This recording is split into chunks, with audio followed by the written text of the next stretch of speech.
ప్రభు అయిన యేసుక్రీస్తు నామంలో మీ అందరికి వందనములు. హల్లెలూయా. 2 కొరింథీయులకు రాసిన పత్రిక 11వ అధ్యాయము 1 నుంచి 5 వచనాల వరకు చదువుకుందాము. పేజీ నెంబర్ 165, కొత్త నిబంధన. కొంచెము వివేకముగా నేను మాట్లాడినను మీరు సహింపవలనని కోరుచున్నాను. నన్ను గూర్చి మీరు ఎలాగైనను సహించుడి.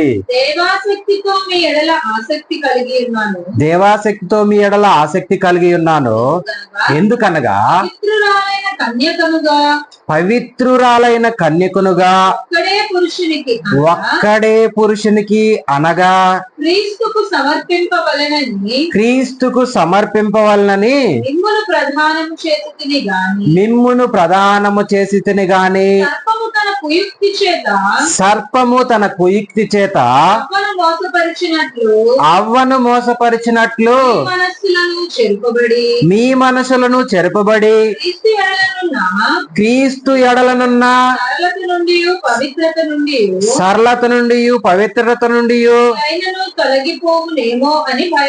ఎట్లయినను తొలగిపోనేమోనని భయపడుచున్నాను.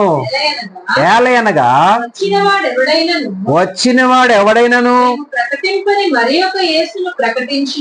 మేము ప్రకటింపని మరొక యేసును ప్రకటించినను లేక మీరు పొందని మరొక ఆత్మను మీరు పొందినను మీరు అంగీకరింపని మరొక సువార్తను మీరు అంగీకరించినను మీరు వానిని గురించి సహించుట యుక్తమే. నేనైతే మిక్కిలి శ్రేష్టమైన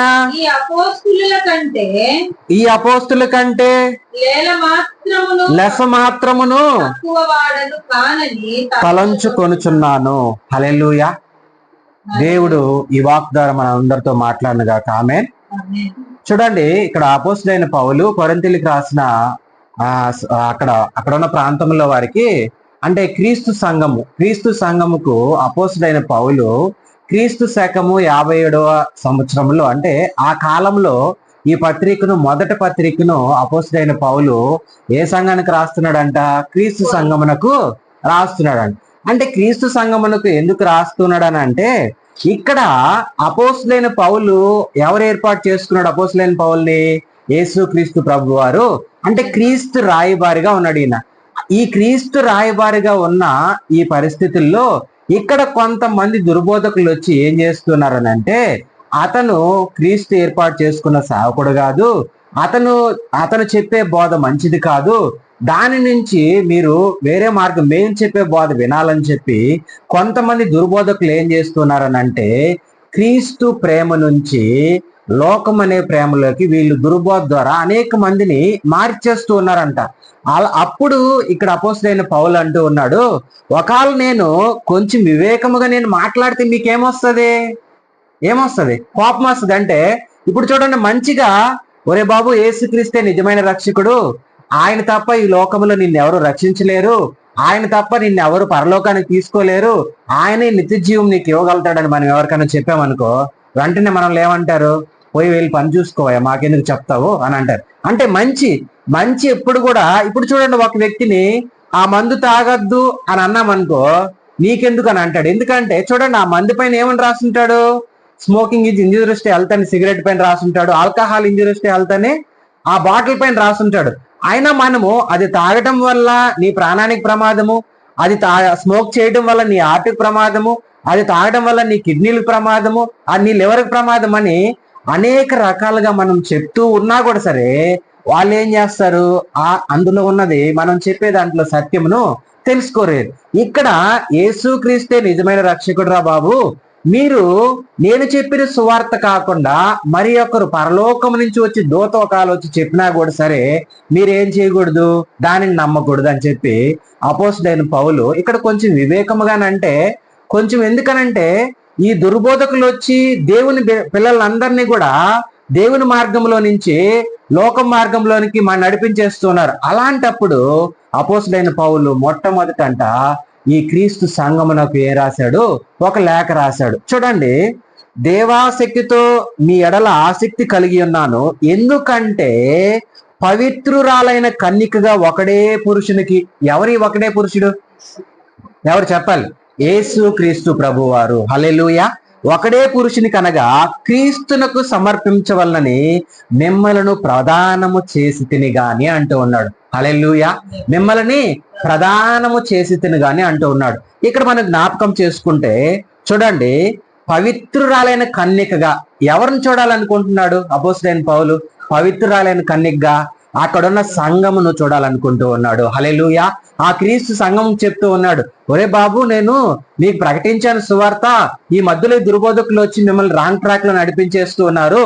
నేను మిమ్మల్ని ఏం చేయాలనుకుంటూ ఉన్నాను? పవిత్రురాలైన కన్యకగా నేను క్రీస్తుకు నేను ఏం చేయాలనుకుంటూ ఉన్నాను?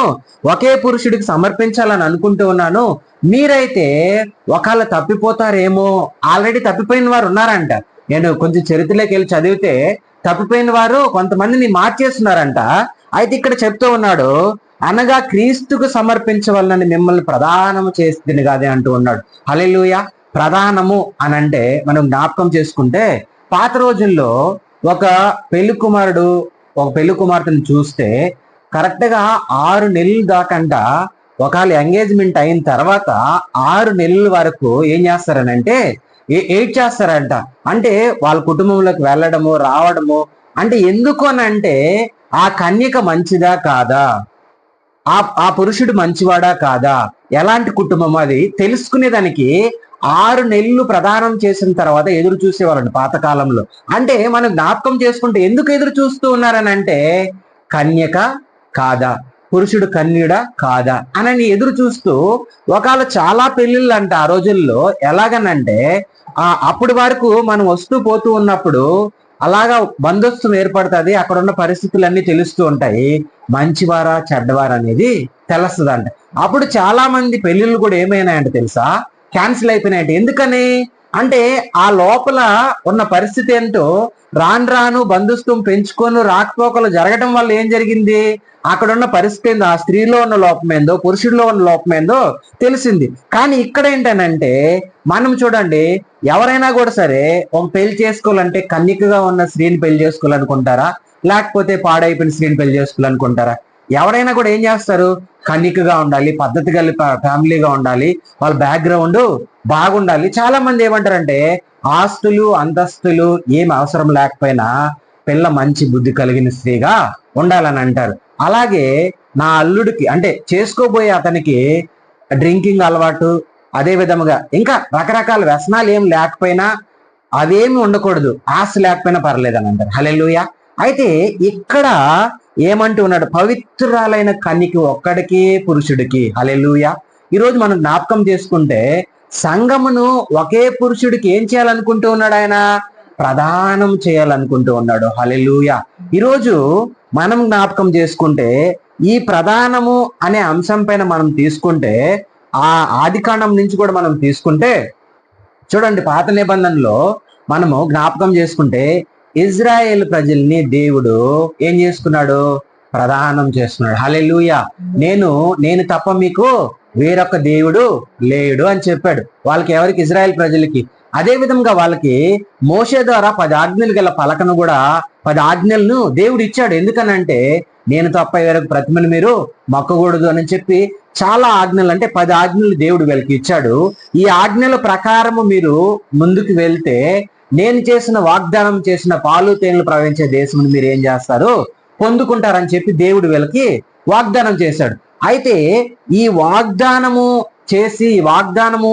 అబ్రహాముకు వాగ్దానం చేశాడు. ఆ వాగ్దానం కొనసాగించుకుంటూ ముందుకు వెళ్తూ ఉన్న రోజుల్లో ఇజ్రాయెల్ ప్రజలు 430 సంవత్సరాల బానిసత్వంలో ఉన్నప్పుడు మోషే అహరోను ద్వారా దేవుడు ఏం చేస్తాడు? అక్కడి నుంచి వాళ్ళని విడిపిస్తాడు. విడిపించి బయటికి తీసుకువచ్చిన వెంటనే, పాలెంలోకి తీసుకొచ్చిన వెంటనే చెప్తాడు, అంటే ఆ పెద్దలందరిని అక్కడ కూర్చోబెట్టుకొని నేను తప్ప మీకు వేరొక దేవుడు లేడు అని అంటాడు. హల్లెలూయా.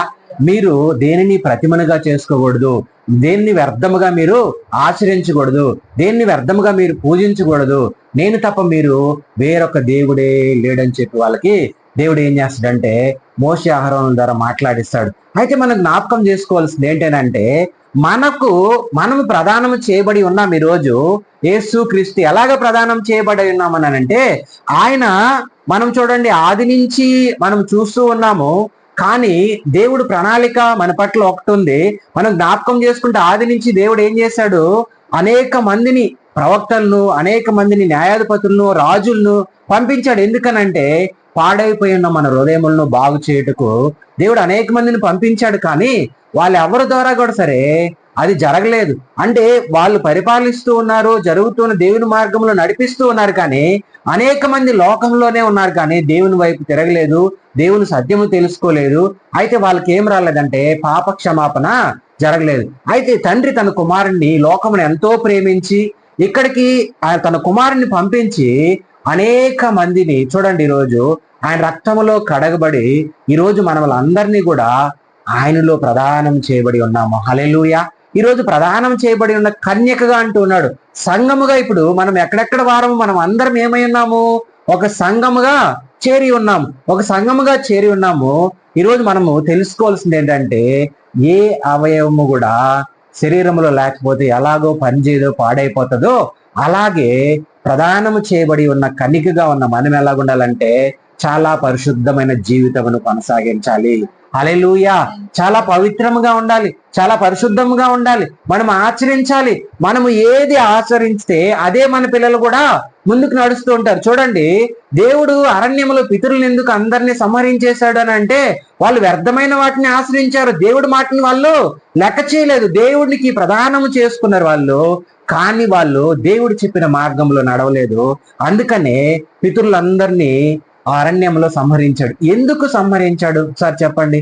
ఎందుకనంటే వీళ్ళ ఆచారమును మళ్ళీ ఎవరికి అలవాటు చేస్తారు? పిల్లలకు అలవాటు చేస్తారు. ఈ పిల్లలు కూడా నిజమైన దేవుణ్ణి ఏం చేస్తారు? మరిచిపోయి లోకంలో ఉన్న ఆ ప్రతిమలకు మొక్కి వాళ్ళు దానికి దగ్గరైపోతారని చెప్పి అరణ్యంలో అనేక మంది పితరుల్ని దేవుడు రాల్చివేయడం జరిగింది. ఈరోజు మనం జ్ఞాపకం చేసుకుంటే, ఈ రోజు ప్రదానం చేయబడి ఉన్న మనమల్ని కన్యకగా ఆ రోజు క్రీస్తు సంఘమును అప్పజెప్పాలనుకుంటూ ఉన్నాడు. ఈ రోజు మనమల్ని కూడా దేవుడు మనతో మాట్లాడుతూ ఉన్నాడు. నేను కన్యకగా మిమ్మల్ని అందరినీ ఒకే పురుషుడికి సమర్పించాలంటాను అంటూ ఉన్నాడు. హల్లెలూయా. ఇక్కడ అపోస్తలుడైన పౌలు అదే మాట చెప్తూ ఉన్నాడు. ఒరే బాబు, పవిత్రురాలైన కన్యకగా, ఏమంట? పవిత్రురాలైన కన్యకగా ఏం చేయాలంటుకుంటూ ఒకే పురుషునికి అనగా క్రీస్తునకు సమర్పించవాలని మిమ్మల్ని నేను ప్రదానం చేయుచున్నాను. గాని అని అంటూ ఉన్నాడు. గాని అంటే తర్వాత చాలా పరిస్థితులు అనుకూలంగా లేవని అర్థం. గాని అని అంటూ ఉన్నాడు. అక్కడ పరిస్థితులు వేరేగా ఉన్నాయి. అయితే ఒక మాట మీకు జ్ఞాపకం చేస్తాను. యెషయా గ్రంథం ఒకసారి చూడండి, 54:5 వచనం. 54వ అధ్యాయము 5వ వచనము. ఇక్కడ ఒక మాట అంటాడు, నిన్ను సృష్టించిన వాడు. హల్లెలూయా. ఏమై ఉన్నాడంట? నిన్ను సృష్టించిన వాడు నీకు భర్త అయి ఉన్నాడు. చూడండి, సైన్యములకు అధిపతియగు యెహోవా అని ఆయనకి పేరు. ఇజ్రాయేల్ యొక్క పరిశుద్ధ దేవుడు, నీకు విమోచకుడు, సర్వలోకమునకు దేవుడని ఆయనకి పేరు. హల్లెలూయా. చూడండి, నిన్ను సృష్టించిన వాడు ఏమై ఉన్నాడంట? నీకు భర్త అయి ఉన్నాడు అని చెప్తూ ఉన్నాడు. ఇదేంటిది? సృష్టించిన వాడు నాకు భర్త ఎలాగ ఉన్నాడంటే, చూడండి, ఆయన తల్లిగా ఉన్నాడు, తండ్రిగా ఉన్నాడు, సహోదరుడుగా ఉన్నాడు, స్నేహితుడుగా ఉన్నాడు, భర్తగా ఉన్నాడు. చూడండి, ఎన్ని రకాల ఆదరణ ఇచ్చి దేవుడు మనల్ని ముందుకు నడిపిస్తూ ఉన్నాడు. ఇక్కడ నిన్ను సృష్టించిన వాడు నీకు భర్త అయి ఉన్నాడు. అయితే ఈ భర్తకు మనం ఎలాగుండాలి? భయము భక్తి కలిగి ఉండాలి. ఎందుకనంటే మనం ఈరోజు రక్షింపబడి ఉన్నామని అంటే అది అంత ఈజీగా జరగలేదు. పరలోకం నుంచి తన కుమారుడి లోకానికి వచ్చి సిలువలో ఆయన మరణించి ఆయన సిందించిన రక్తము ద్వారా ఆయన తిరిగి మరణించి లేచి ఈరోజు తండ్రి కుడిపార్శ్వమున కూర్చొని ఉన్నాడు. అంటే ఆయన రక్తము చిందించడం ద్వారా ఈరోజు మనకు మన జీవితములకు, మన చీకటి జీవితములు పోయి మనకు వెలుగు జీవితంలో దేవుడు ఇచ్చి ఉన్నాడు. నీకు భర్త అయి ఉన్నాను అని చెప్తూ ఉన్నాడు. హల్లెలూయా. ఈరోజు చూడండి, ఆ రోజుల్లో ఇజ్రాయెల్ ప్రజల్ని కాపాడుకుంటూ, ఆ రోజుల్లో ఇజ్రాయెల్ ప్రజలకి కావాల్సిన ప్రత్యేక అవసరతను తీర్చిన దేవుడు ఆ రోజు వాళ్ళని పరిశుద్ధులుగా ఉంచుకోవాలని ఆయన ఎంతో ప్రయాసపడ్డాడు. అనేక మందిని ఏర్పాటు చేశాడు. కానీ వాళ్ళు మాత్రము లోకం అనే మార్గంలోనే చాలా మంది నడిచారు. కానీ ఆ పరలోకం నుంచి వచ్చిన వాగ్దానమును చాలా మంది పొందుకోలేకపోయారు. అంటే మరీ శ్రేష్టమైన దాన్ని వాళ్ళు పాలు తేనెలు ప్రవహించే దేశమును అందరూ అక్కడికి చేరుకోలేకపోయినారు.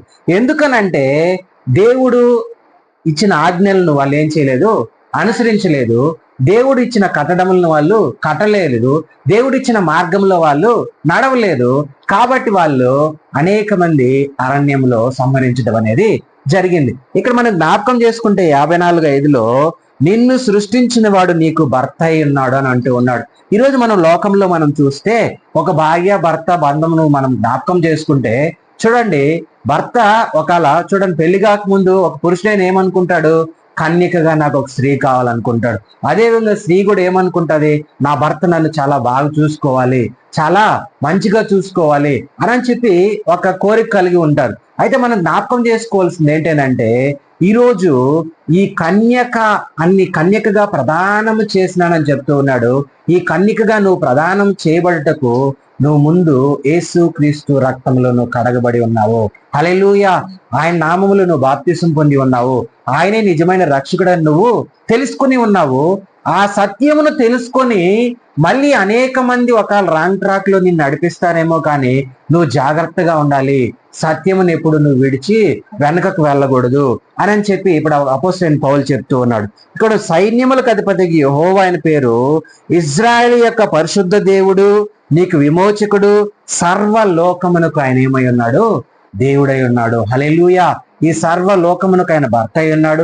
ఈ సర్వలోకమునకు ఆయన దేవుడై ఉన్నాడు. ఆయన విమోచకుడుగా ఉన్నాడు. ఈరోజు ఆయన విమోచన ద్వారా ఈరోజు మనం అందరం ఏమై ఉన్నామో తెలుసా, రక్షింపబడి ఉన్నాము.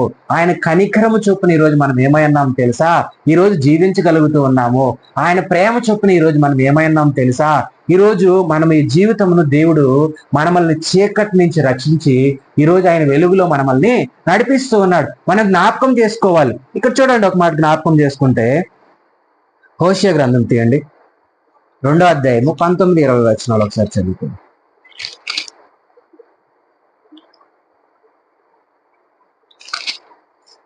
హోషేయ 2వ అధ్యాయం, పేజీ నెంబర్ 746, పాత నిబంధన, 19-20 వచనాలు.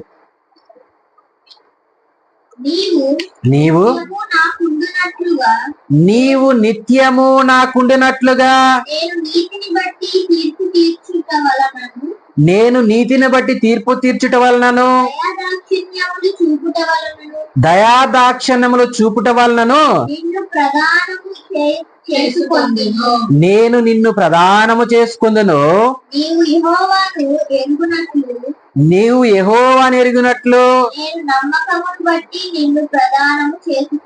హల్లెలూయా. చూడండి, ఇక్కడ నీవు నిత్యము నాకుండినట్లు నేను నీ నీతిని బట్టి తీర్పు తీర్చుకున్నట్లు దయాదాక్షిణ్యములు చూపుట వలన నిన్ను ప్రదానము చేసుకుందును అంటూ ఉన్నాడు. అయితే చూడండి, మన నీతిని బట్టి దేవుడు మనల్ని రక్షించాడా? లేదు. ఇజ్రాయెల్ నీతిని బట్టి ఆ చెర నుంచి వాళ్ళని విడిపించాడా? లేదు. ఆయన ప్రేమతో, ఆయన కనికరముతో నిన్ను నన్ను ఆయన ఏం చేసుకున్నాడో తెలుసా, ప్రదానం చేసుకుని ఉన్నాడు. హల్లెలూయా. ఆయన ప్రేమ చేతనే, ఆయన కనికరం చేతనే, ఆయన కృప చొప్పునే ఇజ్రాయెల్ ప్రజలను పాపం నుంచి విడిపించాడు. ఇజ్రాయెల్ ప్రజలను శాపం నుంచి విడిపించాడు. ఇజ్రాయెల్ ప్రజలను ఆ కఠిన కారాకారమైన శిక్షల నుంచి దేవుడు ఏం చేశాడంటే వాళ్ళకు ఉపశమనం ఇచ్చాడు. ఈ రోజు నిన్ను నన్ను భయంకరమైన పాపం నుంచి, ఊబి నుంచి, చీకటి నుంచి, లోకము నుంచి దేవుడు మనల్ని ఏం చేశాడు, ఆయన రక్తము ద్వారా మనల్ని అందరినీ పరిశుద్ధపరిచి ప్రత్యేకపరిచి ఈరోజు మనము ఆయన సత్యమును తెలుసుకొని ఆయన సత్యమనే వెలుగులు నడుచుకున్నట్టుకు ఆయనకి మనమును ప్రదానం చేసుకొని ఉన్నాడు. హల్లెలూయా. హల్లెలూయా. ఈ మనం జ్ఞాపకం చేసుకుని చూడండి, ఎఫెసీయులకు రాసిన పత్రిక 5వ అధ్యాయము 26-27 వచనాలు ఒకసారి.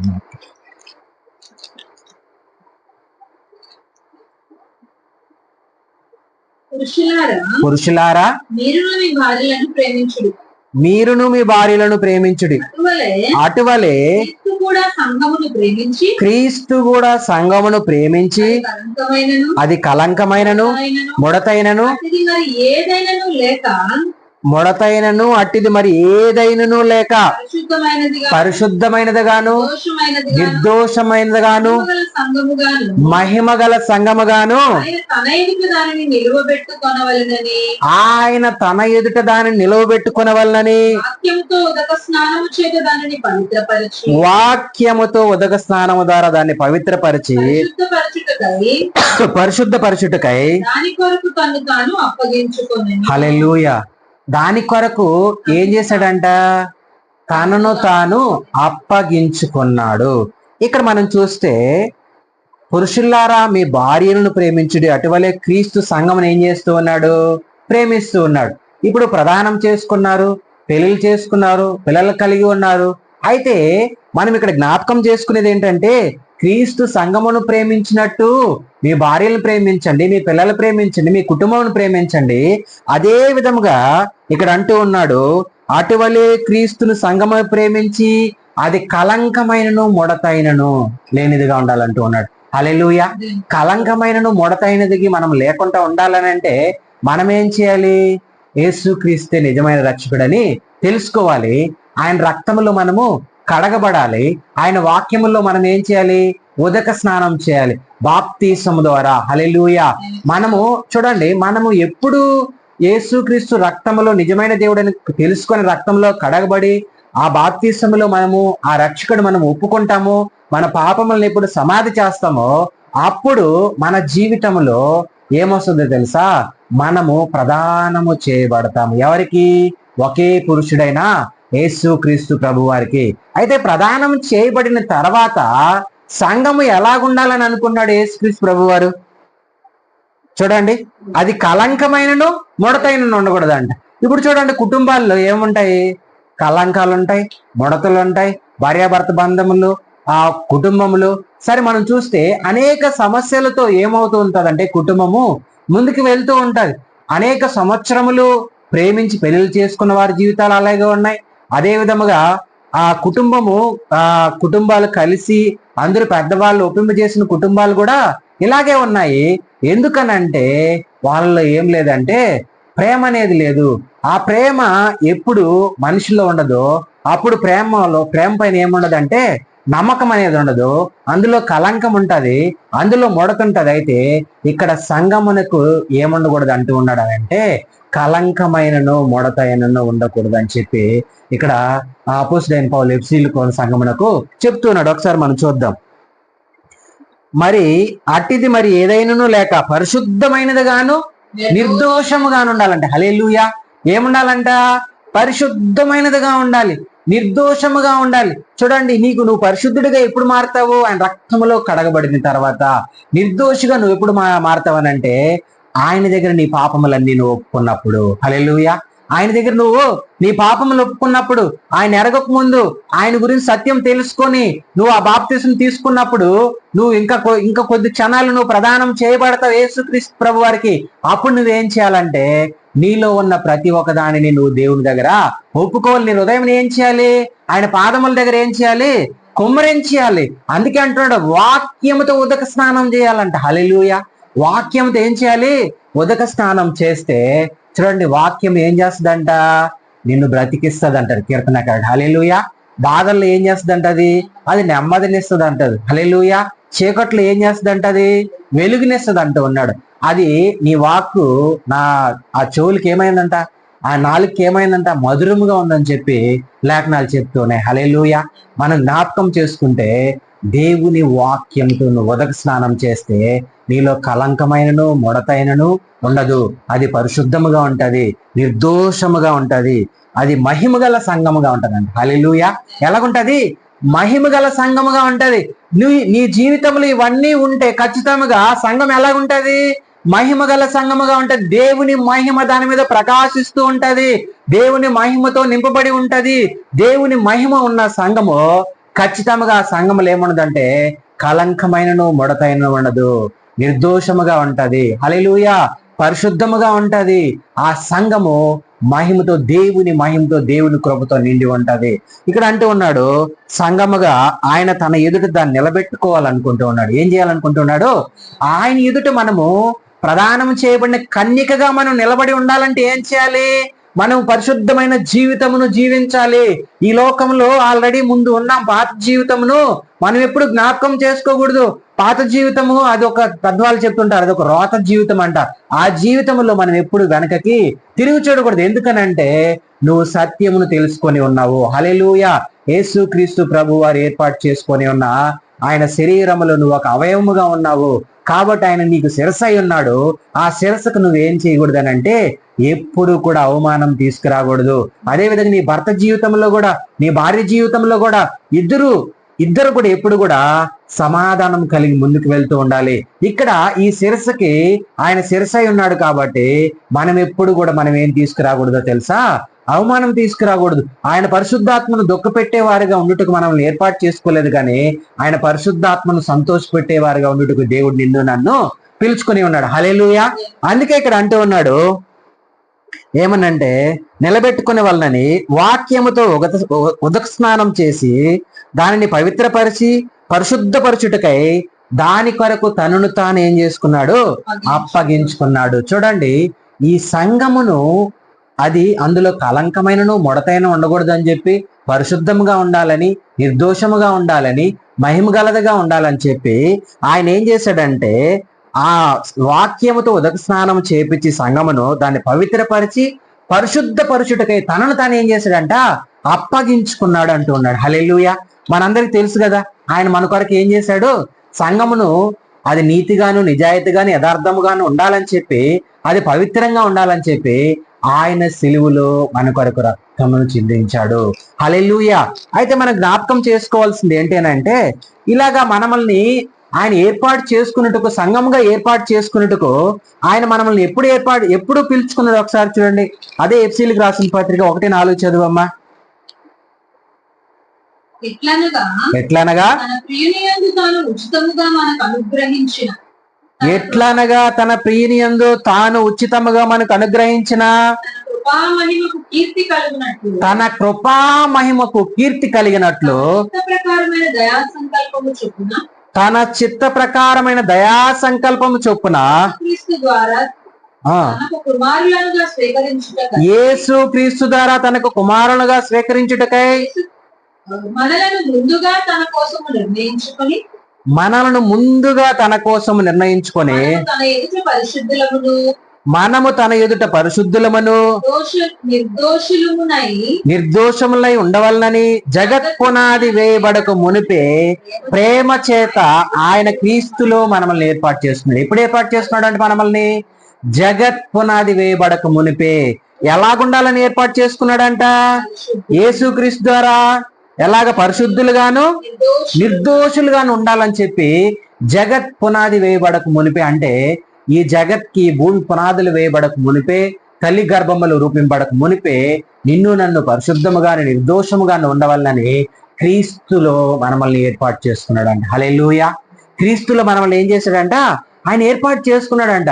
నీ పట్ల నా పట్ల దేవునికి ఒక ప్రణాళిక కలిగి ఉన్నాడు. హల్లెలూయా. జగత్ పునాది వేయబడక మునిపే, ఈ లోకంలో నువ్వు రాక మునిపే, తల్లి గర్భములు రూపింపబడక మునిపే దేవుడు నిన్ను క్రీస్తులో ఏర్పాటు చేసుకొని ఉన్నాడు. క్రీస్తు రక్తములో కడిగిబడి ఉన్నావు. హల్లెలూయా.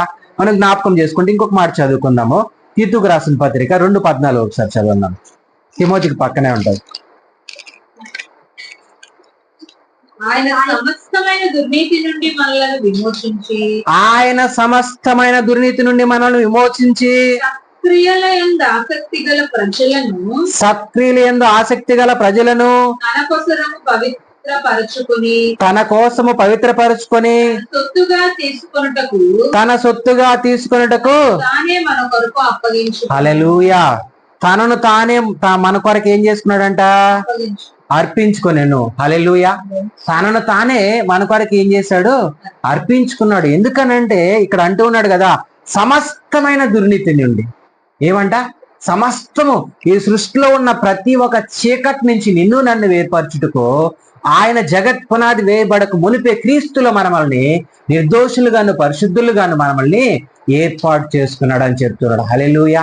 అయితే అలాగే ఏర్పాటు చేసుకున్న మన జీవితంలో మనం ఎలా జీవించాలి, మనం ఎలాగ దేవునిలో ముందుకు వెళ్ళాలి, మనం చాలా జాగ్రత్తగా వెళ్ళాలి. అదే ఒకసారి చూస్తే 1 కొరింథీయులకు రాసిన పత్రిక 6వ అధ్యాయం 11వ వచనం.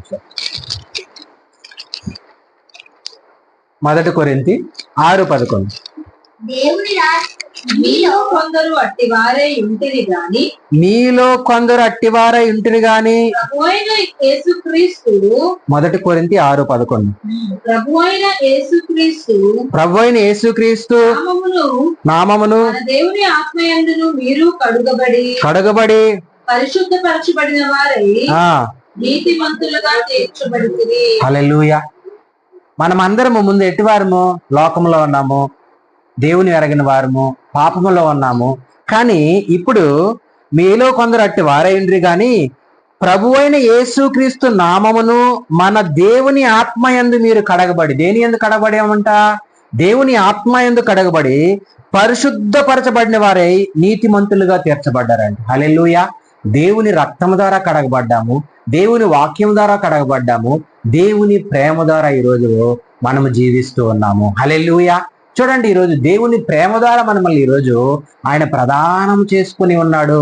ఆ ప్రదానం చేసుకున్న కన్నిక గురించి ఎంత పవిత్రంగా ఉండాలో అదే విధముగా మనము కూడా, సంఘము కూడా అంత పవిత్రముగాను, పరిశుద్ధముగాను, నిర్దోషముగాను, యథార్థముగాను ఉండాలని చెప్పి ఇక్కడ అపోస్తలుడైన పౌలు చెప్తూ ఉన్నాడు. అయితే మనము జ్ఞాపకం చేసుకుంటే ఇక్కడ ఈ క్రీస్తు సంఘములో ఉన్న పరిస్థితులు ఏంటంటే, మనం చూడండి 3వ వచనం ఒకసారి చదువుకుందాం. కొరింథీయులకు రాసిన పత్రిక 11వ అధ్యాయము 3వ వచనం. సర్పము కుయుక్తి చేత అవ్వను మోసపరిచినట్లు తన కుయుక్తి చేత అవ్వను మోసపరిచినట్లు మీ మనసులను చెరపబడి క్రీస్తు ఎడలనున్న సరళత నుండి పవిత్రత నుండి ఎట్లయినను తొలగిపోనేమోనని భయపడుతూ ఉన్నాడు. ఎందుకు భయపడుతూ ఉన్నాడనంటే, ఇక్కడ అబద్ధ బోధకులు ఉన్నారు.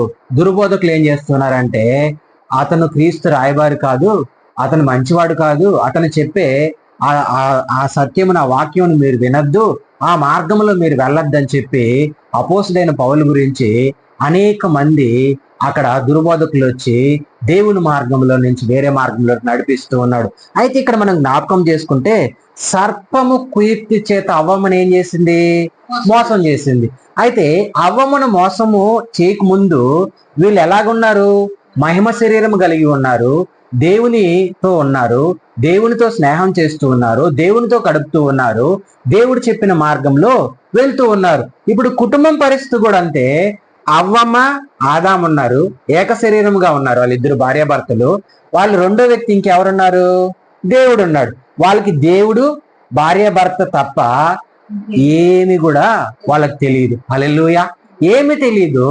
అయితే దేవుడు చెప్పిన 2 మాటలు మాత్రం వాళ్ళకి ఉన్నాయి. వాళ్ళ మనసులో ఏంటి? ఈ తోటలో ఉన్న ప్రతి ఒక్క పండును తినండి, ఆ తోట మధ్యలో ఉన్న పండును మాత్రము తినద్దు అని చెప్పారు. హల్లెలూయా. 2 విషయాలు ఇప్పుడు మనం జ్ఞాపకం చేసుకుంటే, ఇదే ఒక కుటుంబంలో భార్య భర్త ఉన్నారు అనుకోండి. ఆ భార్య భర్తకు కూడా ఎలాంటి సమస్య వస్తుంది? ఒకవేళ మూడో వ్యక్తి, స్త్రీ గాని పురుషుడు గాని ఎంటర్ అయినప్పుడు, లేకపోతే కుటుంబంలో అత్తో మామో, లేకపోతే ఇంకా కొంతమంది పరిస్థితుల వల్ల ఏం చేస్తారంటే, ఆ కుటుంబంలోకి ఏమొస్తుందంటే సాతానుడు ఎంటర్ అవుతాడు. హల్లెలూయా.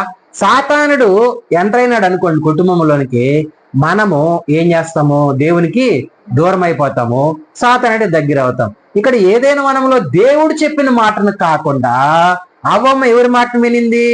సాతాను మాటను వినింది. అందుకే అపోస్తలుడైన పౌలు ఈ క్రీస్తు చెప్తూ ఉన్నాడు, ఒరే బాబు, సర్పము కుయుక్తి చేత, అది కుయుక్తి కలిగినది, అది అవ్వమ్మను ఏం చేసింది? మోసం చేసింది. అదే విధముగా ఈ దుర్బోధకులు మిమ్మల్ని ఏం చేస్తారు? మీకు దురదశువులు గలవారై, మీకు ఏదైనా మంచి వాక్యము, మంచి మంచి కథలు చెప్పి, అదే విధముగా పెట్ట కథలు చెప్పి మిమ్మల్ని ముందుకు తీసుకెళ్లి దేవుని శక్తమైన మార్గంలో నుంచి పక్కకు నడిపించేస్తారేమో. మీరు జాగ్రత్తగా ఉండాలని చెప్పి నేను ఏం చేస్తున్నాను? మీ కొరకు ప్రార్థన చేస్తూ ఉన్నాను, భయపడుతూ ఉన్నాను. అవ్వమ్మ జీవితంలోనికి సర్పం వచ్చింది. వాళ్ళు ఏమయ్యారు? దేవునికి దూరం అయిపోయినారు. హల్లెలూయా. దేవునికి దూరం అయిపోయినారు. చూడండి, ఎప్పుడైతే దేవునికి దూరం అయిపోయినారో వాళ్ళు, ఎప్పుడైతే సాతాను మాట విన్నారో, వాళ్ళు దేవునికి దూరం అయ్యారు, సాతాను మాట విన్నారు. దేవుడు చెప్పింది ఏంటి? ఆ పండు తినొద్దు అన్నారు. కానీ అవ్వమ్మ ఏం చేసింది? ఆ పండే తినింది. ఈరోజు లోకంలో కూడా మనం చూస్తే ఒక భార్యకి భర్త చెప్పాడానికి ఆ పని చేయొద్దు అని అన్నారు అనుకో, ఖచ్చితంగా ఏం చేస్తారు వాళ్ళు? ఆ పని చేసే తీరుతారు. అదే విధంగా భర్తకు కూడా చెప్తారు స్త్రీ, అయ్యా ఆ మార్గంలో వెళ్తే అది మంచిది కాదు, నువ్వు పలానా వాళ్ళతో తిరగడం వల్ల మంచిది కాదు, చాలా ప్రాబ్లమ్స్ వస్తాయి అని భర్తకు చెప్పినా కూడా భర్త ఏం చేయడు? వినడు. అయితే వినన్నప్పుడు మీ జీవితంలో ఏమొస్తుందంటే శాంతి సమాధానం ఉండదు, దేవునికి దూరం అయిపోతారు. అయితే మీరు దేవునికి దగ్గరగా ఉండాలని అంటే సర్పము ఎన్ని కుయుక్తులు చేసినా, అవ్వమ్మకి ఏదైనా వనములో అందమైన రమ్యముగా కనబడిన ఆ పండు లాంటి అనేక పరిస్థితులు మీ కళ్ళకు కనిపించినా, మీకు ఎదురుపడినా, మీ జీవితంలో ఎలాంటివి అంటే చూడండి, అదే విధముగా ఈ బోధ అంటే ఎవరైతే దుర్బోధకులు ఉన్నారో మీ చెవులకి ఎలాగుంటాయి? కొన్ని మాటలు సత్యం కానివి మీ చెవులకి ఎలాగుంటాయి? చాలా ఆనందంగా ఉంటాయి. అయితే అవి మిమ్మల్ని పరలోకానికి తీసుకెళ్ళవరా బాబు, మీకు దేవుని నుంచి దూరం చేస్తాయి. కాబట్టి మీరు ఏం చేయాలనంటే నేను చెప్పిన క్రీస్తు మార్గంలో మీరు నడవాలి అని అంటాడు. హల్లెలూయా. నేను చెప్పిన సత్యమైన మార్గంలో నా ద్వారా నేను క్రీస్తు రాయబారిని. అయితే అపోస్తులు ఉన్నారు కదా, ముందు 12 మంది అపోస్తులు, వాళ్ళకన్నా ఎంత మాత్రం లెస్స మాత్రము కాదు, దేవుడు నన్ను పిలుచుకున్నాడు అని చెప్పి అపోస్తులైన పౌలు ఇక్కడ క్రీస్తు సంఘంలో ఉన్న వారికి లేఖ రాస్తూ ఉన్నాడు. మనం జ్ఞాపకం చేసుకోవాల్సింది ఏంటంటే మనం ఎప్పుడు కూడా క్రీస్తు ప్రేమ నుంచి అంటే సరళత నుంచి ఉంటే ఆయన మనసు నుంచి మనం తప్పిపోకూడదు, ఆయన ప్రేమ నుంచి మనం తప్పిపోకూడదు అని చెప్పి ఇక్కడ అపోస్తులైన పౌలు చెప్తూ ఉన్నాడు. చూడండి, దేవునితో ఉన్న కుటుంబం పైకే దాడి చేశాడు కదా. ఎవరు? సాతాను. ఈరోజు మనము దేవుణ్ణిలో మనం ఎలాగుండాలి? బలమైన సాధనములుగా ఉండాలి. మనం బలహీనమైన అనుకోండి, సాతానుడు ఏం చేస్తాడు? చొరబడతాయి ఎవరి ద్వారా ఒకరి ద్వారా. ఈరోజు అనేక కుటుంబాలు రోడ్డును పడిపోవడానికి కారణం ఏంటి? దేవునికి దూరం అయిపోయి లోకంలో లోకాశల్లో పడిపోవటం. అదే విధంగా యవనస్తులు కావచ్చు, యవన స్త్రీలు కావచ్చు, యవన పురుషులు కావచ్చు, ఈరోజు చాలా మంది దేవుని దగ్గరికి వస్తూ ఉన్నారు. మళ్ళీ ఈ అవ్వమ్మలాగా ఆదాములాగా అనేక విషయాల్లో రమ్యముగా కనబడి అందులో పడిపోయి దేవునికి దూరం అయిపోతూ ఉన్నారు. అనేక మంది భ్రష్టులు అయిపోతూ ఉన్నారు. హల్లెలూయా. మనం జ్ఞాపకం చేసుకోవాల్సింది ఏంటంటే క్రీస్తు సరళత నుంచి మనం ఎప్పుడు తప్పిపోకూడదు. హల్లెలూయా. నువ్వు తప్పిపోయేదానిగా దేవుడు నిన్ను నన్ను పిలుచుకునింది. ఆయన ప్రేమ ఇచ్చి, ఆయన రక్తం ఇచ్చి, ఆయన వెల ఇచ్చి మనల్ని కొనుక్కొని ఉన్నాడు. మనం ఎప్పుడు కూడా ఆయన సరళత నుంచి మనము తప్పిపోకూడదు. హల్లెలూయా. 4వ వచనం చదువుమా. ఏలయనగా వచ్చినవాడు ఎవడైనను మేము ప్రకటింపని మరి ఒక యేసును ప్రకటించిన. ఏలయనగా వచ్చినవాడు ఎవడైనను మేము ప్రకటింపని మరి యొక్క యేసును ప్రకటించినను, లేక పొందని మరి ఒక ఆత్మను మీరు పొందినను, లేక మీరు పొందని మరి యొక్క ఆత్మను మీరు పొందినను, అంగీకరింపని మరి ఒక సువార్త మీరు అంగీకరించిన, మీరు అంగీకరింపని మరి యొక్క సువార్త మీరు అంగీకరించినను, మీరు వారిని గురించి సహించుట యుక్తమే. మీరు వాని గురించి సహించుట యుక్తమే. అంటే మరి యొక్క సువార్త అంటే ఏంటి? ఒకసారి గలతీయులకు రండి, 1వ అధ్యాయము 6 నుంచి 10 వరకు చదువుకున్నాం. క్రీస్తు కృపను బట్టి మిమ్మల్ని పిలిచిన వారిని విడిచి. చూడండి, చాలా మంది ఏంటంటే ఇక్కడ గలతీయులకు రాసిన పత్రికలో కూడా అపోస్తలుడైన పౌలే చెప్తూ ఉన్నాడు, క్రీస్తు కృపను బట్టి ఏం చేశాడు? మిమ్మల్ని పిలుచుకున్నాడు. అయితే పిలిచిన వారిని విడిచి భిన్నమైన సువార్త తోటి మీరు త్వరగా తిరిగిపోవడం చూడగా నాకు ఆశ్చర్యం కలుగుతుందని అంటూ ఉన్నాడు. హల్లెలూయా. ఏ సువార్త అంట? క్రీస్తు సువార్త కాకుండా భిన్నమైన సువార్త. ఈ సువార్త ఎలాగుందనంటే వీళ్ళని వేరే రాంగ్ ట్రాక్ లోకి నడిపిస్తూ ఉంది. హల్లెలూయా. చూడండి, మనం చూస్తే సువార్త చూడండి, కొంతమంది బాప్తిస్మం ఇస్తూ ఉన్నారు. నీళ్ళల్లో మనం ఏం చేస్తాము? పారే నీళ్ళల్లో కావచ్చు, లేకపోతే ఎక్కడైనా ముంచి అలా గ్లాస్ యేసుక్రీస్తు నిజమైన రక్షకుడు అని ఒప్పుకొని ఇలాగ రకరకాల అంటే ఇది శ్రేష్టమైనది. యోర్దాను నదిలో కూడా యేసుక్రీస్తు ప్రభు వారు ఏం చేశారు? బాప్తిస్మం తీసుకున్నారు. అదే విధముగా కొంతమంది ఏం చేస్తారు అంటే నీళ్లు చిలకరిస్తారు, ఇదే బాప్తిస్మం అని అంటారు. చాలా చిన్న పిల్లలకి, దేవునికి తెలియని పిల్లలకు కూడా ఏం చేస్తారు? ఇలాగ బాప్తిస్మం చేస్తూ ఉన్నారు. అంటే చాలా రకాల బోధలు ఉన్నాయి. అది కాకుండా మీరు భిన్నమైన బోధలకు త్వరగా తిరిగిపోతూ ఉన్నారు, కానీ సత్యమును అనుసరించి మీరు ఏం చేయడం లేదు, నడవడం లేదు. నాకు చాలా ఆశ్చర్యం వేస్తుందని చెప్పి గలతీలో ఉన్న సంఘమును గురించి చెప్తూ ఉన్నాడు అపోస్తలుడైన పౌలు. చదువుమా 7వ వచనం. అది మరి ఒక సువార్త కాదు గాని అది మరి ఒక సువార్త కాదు గాని సువార్తను చెరుపగోరి క్రీస్తు సువార్తను చెరపగోరి మిమ్మల్ని కలవరపరచు వారు కొందరు ఉన్నారు. క్రీస్తు సువార్తను చెరపగోరి వారు కొందరున్నారు. మేము మీకు ప్రకటించిన సువార్త గాక నేను మీకు ప్రకటించిన సువార్త గాక ఈ యొక్క సువార్తను మేమైనను మరి యొక్క సువార్తను మేమైనను పరలోకము నుండి వచ్చిన ఒక దూత అయినను పరలోకము నుండి వచ్చి ఒక దూత అయినను మీకు ప్రకటించిన ఎడల మీకు ప్రకటించిన ఎడలా శాపగ్రస్తుడవు. అతడు శాపగ్రస్తుడు అవుతాడు. హల్లెలూయా. ఇక్కడ యేసుక్రీస్తు ప్రభు వారు శిష్యులకి ఏమని ఇచ్చారు చూడండి. మత్తయి సువార్త 20 తీయండి ఒకసారి. ఏం చెప్పి అనిపించాడు శిష్యులకి యేసుక్రీస్తు ప్రభు వారు? 18వ వచనం చదువు. అయితే యేసు వారి వద్దకు వచ్చి పరలోకమందును భూమి మీదను నాకు సర్వాధికారము ఇయ్యబడి ఉన్నది. కాబట్టి మీరు వెళ్ళి సమస్త జనులను శిష్యులనుగా చేయండి. తండ్రి యొక్కయు కుమారుని యొక్కయు పరిశుద్ధాత్మ యొక్క నామముల వారికి బాప్తిసమివ్వుడి. నేను మీకు ఏ ఏ సంగతులను ఆజ్ఞాపించుతనో అన్నిటిని గైకొని ఉన్నని వారికి బోధించెను. హల్లెలూయా. చూడండి, సర్వ సృష్టికి వెళ్ళి శిష్యులకి ఏం చెప్పాడు? సమాధాన సువార్త ప్రకటించమన్నాడు. సమాధాన సువార్త అంటే ఏంటి? యేసు క్రీస్తు ప్రభు వారే నిజమైన రక్షకుడు. ఆయన నామంలోనే రక్షణ, అన్ని నామముల కన్నా పైనామం కలిగిన ఆయన. మా పరలోక రాజ్యం సమీపముగా ఉన్నది, మీరు ఏం చేయాలి? మారు మనసు పొందండి అని చెప్పి యేసు క్రీస్తు నామంలో రక్షణ పొందండి, యేసుక్రీస్తు నామంలో బాప్తిసం పొందండి అని చెప్పి ప్రకటిస్తూ మీరు ముందుకు వెళ్ళండి అని చెప్పి యేసుక్రీస్తు ప్రభువారే శిష్యులను ప్రత్యేకపరుచుకొని ఈ మాటలు చెప్పారు. ఇక్కడ మనం చూస్తే, మేము ఇదివరకే చెప్పిన ప్రకారం ఇప్పుడు మరలా చెప్పుచున్నాము, మీరు అంగీకరించిన సువార్త గాక మరి ఒకటి ఎవడైనా మీకు ప్రకటించిన యెడల వాడు శాపగ్రస్తుడవును. హల్లెలూయా. 10వ వచనం చదువు. గలతీ. నేను మనుష్యుల దయను సంపాదించుకొని చూస్తున్నానా? నేను ఇప్పుడు మనుషుల దయను సంపాదించుకొని చూస్తున్నానా? దేవుని దయను సంపాదించుకొని చూస్తున్నానా? మనుషులను సంతోషపెట్టి కోరుచున్నానా? నేను మనుషులను సంతోషపెట్టి కోరుచున్నానా? నేను ఎప్పటికీ మనుషులను సంతోషపెట్టి వాడినైతే క్రీస్తు దాసుడును కాను. హల్లెలూయా.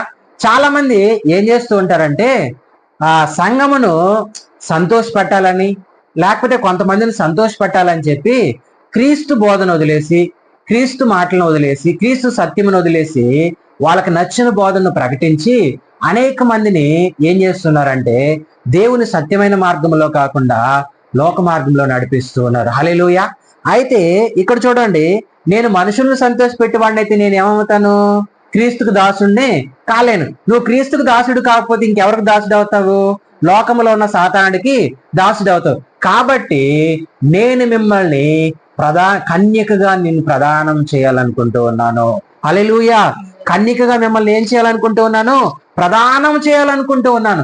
కాబట్టి మీరు ఎలాగుండాలని అంటే, పవిత్రురాలైన కన్యకగా ఉండాలి, పరిశుద్ధముగా ఉండాలి, నిర్దోషముగా ఉండాలి, నిష్కలంకముగా ఉండాలి, కలంకమైనను ముడతైనది లేదుగా ఉండాలి, సంఘం మహిమ గలదిగా ఉండాలి. హల్లెలూయా. పవిత్రమైనదిగా ఉండాలని చెప్పి మనము అలాంటి జీవితము కలిగి ఉండాలని చెప్పి ఆయననే అర్పించుకున్నాడు అంట సిలువలో. హల్లెలూయా. ఎందుకు? నిన్ను నన్ను పవిత్రంగా చూసుకోవాలనుకుంటూ ఉన్నాడు, పరిశుద్ధముగా చూసుకోవాలనుకుంటూ ఉన్నాడు, పవిత్రమైన జీవితం గడపాలనుకుంటూ ఉన్నాడు. మనం ఈరోజు అలాంటి జీవితం గడుపుతూ ఉన్నామా? ఒకసారి జ్ఞాపకం చేసుకోవాలి. ఎందుకనంటే పాస్టర్ గారు చెప్పే మాటలు చాలా కఠినం. ఒక్కొక్కసారి మనకి ఏమవుతాయి, మన మనసులు నొచ్చుకుంటూ ఉంటాయి. అయితే మనం ఇక్కడ ఏం చేయాలి? అందులో సత్యమును గ్రహించాలి. నేను కన్నికగా ఉండాలి, పవిత్రముగా ఉండాలి, పరిశుద్ధమైన జీవితం జీవించాలి. నేను దేవుడు వచ్చే టయానికి నేను ఎలాగుండాలి? ఇప్పటి నుంచే నేను రెడీగా ఉండాలి. ఒక కన్యక పురుషుడు కోసం, పెళ్లి కుమారుడు కోసం ఎలాగ ఎదురు చూస్తూ ఉంటుందో, అదే విధంగా సంఘము పరలోకములో ఉన్న పెళ్లి కుమారుడు కొరకు ప్రదానం చేసి రెడీగా ఉండాలి. హల్లెలూయా. ఎప్పుడు వస్తాడు నా పెళ్లి కుమారుడు? ఎప్పుడు వస్తాడని ఎదురు చూస్తూ ఉండాలి. ఎలాగుండాలి? వాక్యముతో ఉదక స్నానం చేసుకొని ఉండాలి. హల్లెలూయా. వాక్యం ఒక పెళ్లి కుమార్తెను ఎలా రెడీ చేస్తారమ్మా? మంచి గంధం పూసి, మంచి అలంకరణలు చేసి, చాలా అలంకరణలు చేసి రెడీగా ఉంచుతారు. ఎందుకనంటే పెళ్లి కుమారుడికి ఎలాగుండాలి? పెళ్లి కుమార్తెను చూసినప్పుడు అందంగా కనబడాలి, ఆకర్షణగా కనబడాలి, చాలా బాగుండాలన్నమాట. అయితే యేసు క్రీస్తుకి ప్రదానం చేయబడిన పెళ్లి కుమార్తె ఎలా ఉండాలని అంటే ఆత్మ సంబంధమైన అలంకరణ కలిగి ఉండాలి. హల్లెలూయా. ఆత్మ సంబంధమైన అలంకరణ కలిగి ఉండాలి. అలాంటి పెళ్లి కుమారుని ఇక్కడ అపోస్తుడైన పౌలు రెడీ చేయాలనుకుంటూ ఉన్నాడు. హల్లెలూయా. మనం కూడా సంఘముగా మనం ఏం చేయాలంటే ఆత్మ సంబంధమైన అలంకారం కలిగి ఉండి ఆయన హృదయమును గెలుచుకోవాలి, ఆయన ప్రేమను మనం గెలుచుకోవాలి. హల్లెలూయా. మనం ఆయన సత్యమును మనం గెలుచుకొని మనం ముందుకు వెళ్ళాలి. అందుకనే నేను మళ్ళీ ఒకసారి మీకు 2వ వచనం చదివిస్తాను, చూడు. 11:2. దేవాసక్తితో మీ ఎడల ఆసక్తి కలిగి ఉన్నాను. దేవాసక్తితో మీ ఎడల ఆసక్తి కలిగి ఉన్నాను. ఎందుకనగా పవిత్రురాలైన కన్నికగా ఒకే పురుషునికి అనగా క్రీస్తునకు సమర్పింపవాలి మిమ్మల్ని ప్రదానము చేసుకుని ఉన్నాను. ఈ లోకంలో మనం చూస్తే ప్రదానం చేసుకున్న తర్వాత కూడా చాలా పెళ్లిళ్ళు ఏమైపోతున్నాయి, క్యాన్సిల్ అయిపోతూ ఉన్నాయి. చూడండి, నాకు తెలిసిన ఒక ఫ్రెండ్ వాళ్ళు కూడా ఆ అబ్బాయికి ఎంగేజ్మెంట్ చేసుకున్నారు. పెళ్లి రోజుకి ఆ అమ్మాయి ఏమైంది లేదు. అంటే ఇక్కడ కూడా ఆయన రక్తంలో కడగబడి ప్రదానం చేసిన మనం కూడా ఒక్కొక్కసారి మనం ఏం చేస్తూ ఉన్నాము, తప్పిపోతూ ఉన్నాం. ఈ కన్నిక దగ్గర నుంచి మనం అపవిత్రమైపోతూ ఉన్నాం. అందుకనే ఈరోజు మనం జ్ఞాపకం చేసుకుంటే మనము ఒకే పురుషుడికి మనం ప్రదానం చేయబడి ఉన్నామనే మాటను మన హృదయంలో ఎప్పుడు భయభక్తులు కలిగి మనం జాగ్రత్తగా ఉంచుకోవాలి. అయ్యో, నా భర్త నన్ను చూస్తూ ఉంటాడు. ఇప్పుడు మనం చదివాం కదా 17వ అధ్యాయం, చూడండి, అక్కడ ఒక మాట ఉంటుంది, చదవండి. ఆయన ఏం చేస్తాడంటే మనల్ని, కీర్తనలు 17, త్వరగా కీర్తనలు 17, ఆయన మనల్ని చూస్తూ ఉన్నాడంట, పరిశీలిస్తూ ఉన్నాడంట. చూడండి, ఒక మాట ఉంటుంది 17లో.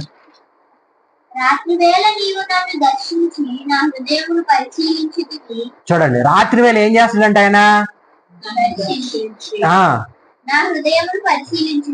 నా హృదయమును ఏం చేసావు, పరిశీలించితివి, నన్ను పరిశోధించితివి, నీకు ఏ దురాలోచనలో కానరాలేదు. హల్లెలూయా. ఇక్కడ భక్తుడు చెప్తూ ఉన్నాడు, రాత్రి వేళ నన్ను చూసావయ్యా, నా హృదయాన్ని పరిశీలించావు, అయితే నీకేం రాలేదు, నీ దృష్టిలో నా హృదయంలో ఏ దురాలోచన లేదు. హల్లెలూయా. ఎంత కాన్ఫిడెంట్ గా కీర్తనకారుడు చెప్తున్నాడు చూడు. అలాగ నువ్వు ఏ దురాలోచన, ఏ పాపపాలోచన, ఏ అపవిత్రమైన ఆలోచన నాలో లేదు, ఏ అపవిత్రమైన బోధ నేను వినడం లేదు, నేను నీ సత్యమునే వింటూ ఉన్నాను, నీ సత్యమునే నా మార్గంలో నడుస్తూ ఉన్నాను అని చెప్పి నువ్వు ధైర్యముగా నువ్వు దేవుని దగ్గర ఒప్పుకోగలగాలి. హల్లెలూయా. రెడీగా ఉండాలి. ప్రదానం చేసిన పెళ్లి కుమార్తె వల్లే రెడీగా ఆయన కోసం ఎదురు చూస్తూ ఉంటే దేవుడు నిన్ను ఒకనొక దినమున ఆయన్ని నువ్వు చూడబోతూ ఉన్నావు. కాబట్టి నువ్వు భయభక్తులు కలిగి కన్యకలాగా జీవించి పవిత్రమైన జీవితం గడిపి ముందుకు వెళ్దాము. దేవుడి ఇటు మాటలు దీవించిన గాక.